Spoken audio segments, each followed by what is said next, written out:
Good morning, I'm Mabel Jong, and you're watching Day 1 coverage of the World Healthcare Congress. And we have right now in our studio Amber Lund, who is Vice President at Amplifon Hearing Healthcare. Good morning. How are you, Amber? Good morning, Mabel. Well, it's good to see you. And I understand Amplifon is the world's largest distributor of hearing aids and hearing services. Correct. So it is definitely involved and deeply affected by whatever happens in the healthcare space. Is that right? Correct. Okay. Yes, absolutely. Amplifon Hearing Healthcare is the largest distributor of hearing aids, and we work with many health plans to actually cover their members. Actually, about 38 million members actually suffer from hearing loss, and individuals with diabetes are twice as likely to have hearing loss. Amplifon believes corely that everybody has the ability to hear and should hear and help reconnect with the sound and environments within them. We do offer a complete program, so whether you're in New York or Texas or Iowa, you're getting the same program and package. And that's a 60-day trial period. We really encourage people to go ahead and get their hearing aids, get fit with hearing aids, and actually try them out, because there is a stigmatism associated with hearing aids. It takes about 5 to 7 years for someone to actually go in and get treated with hearing loss. Oh, wow. Okay. So your clients are really all across the board, is that right? There is, yes. We have nationwide clients. We also have employer groups that have national coverage.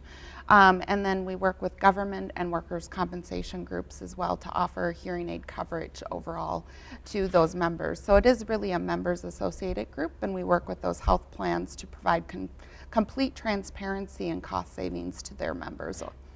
Now, is it usual for health plans to cover hearing aids? It's not, unfortunately. So Medicare actually covers testing services, but for not the purpose of fitting hearing aids. Many health plans, about 16.8 million members, are moving to Medicare Advantage plans rather than the straightaway Medicaid or the Medicare services.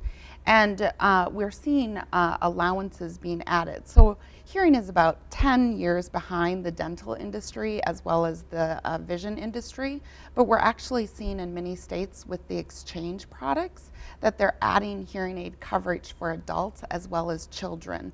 So there's 4 states that currently have hearing aid adult coverage, and they're really seeing a decrease in health plan costs because if you're actually treated with hearing aids, 32% less hospitalizations due to falls. So people that actually are treated with hearing aids are less likely to fall as well. And then backing up, what are some of the early signs of problems with hearing? So, the TV gets louder, number one. So if you go into someone's home and the TV is louder, you can see people that maybe aren't hearing as well are withdrawing from social settings such as dinners, and they might not be participating in the conversation.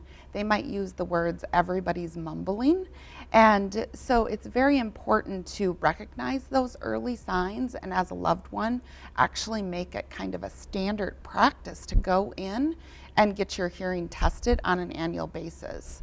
Many hearing clinics will offer free screenings through our program. We also offer free screenings.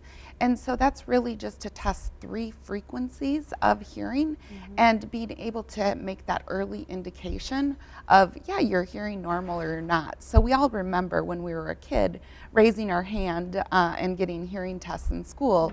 But when you go to your physician for your annual checkup, many times you're not asked anything about hearing.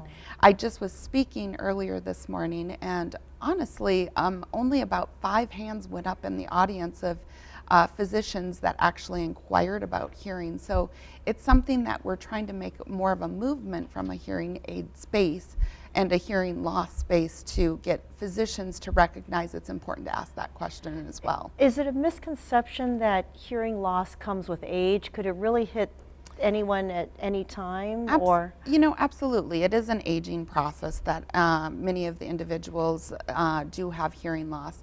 However, it is the #1 birth defect in children as well. So we have to remember that those little ones, the speech development and the auditory development, to engage them into society and make sure that they're hearing. But also for those older individuals, those individuals make about $24,000 less if they have severe hearing loss than individuals that actually hear perfectly normal. So you definitely want to make sure that you're getting treated, because you don't want to necessarily disengage from your work social settings as well. So there is a significant impact on the workforce. Yeah, there issues. Certainly is, and it can cost the workforce millions of dollars, if not billions of dollars, because they're not engaging their employees. And also, we want to make sure that on work sites that there's safety. So even your earbuds, your little foam buds, protecting your hearing when you're in those loud environments is very important. Okay. And we certainly want to encourage people to protect their hearing, because once you lose your hearing, you're never going to be able to regain it. Now, Amber, you've been at this conference before. Why do you make time for the World Healthcare Congress? I think overall, the networking of the professionals here at a very high level certainly is engaging, as well as talking to your colleagues and talking about the ancillary benefits that are associated with health plans. Many times we think of hospital coverage or doctor visits, and people go in and they expect those things. But as you start branching out into those ancillary areas, many times people get lost and there's not as much transparency. This is a forum that allows people to come together and really discuss what is important for an overall healthy individual and healthy aging as well. And so I believe that the World Congress allows us to come together as professionals to really give us the overall advantage and benefit points to look forward, not just backwards. All right, excellent. Thank you so much, Thank Amber, you for your time today. And I'm Mabel Jong. Thanks for watching, and stay tuned.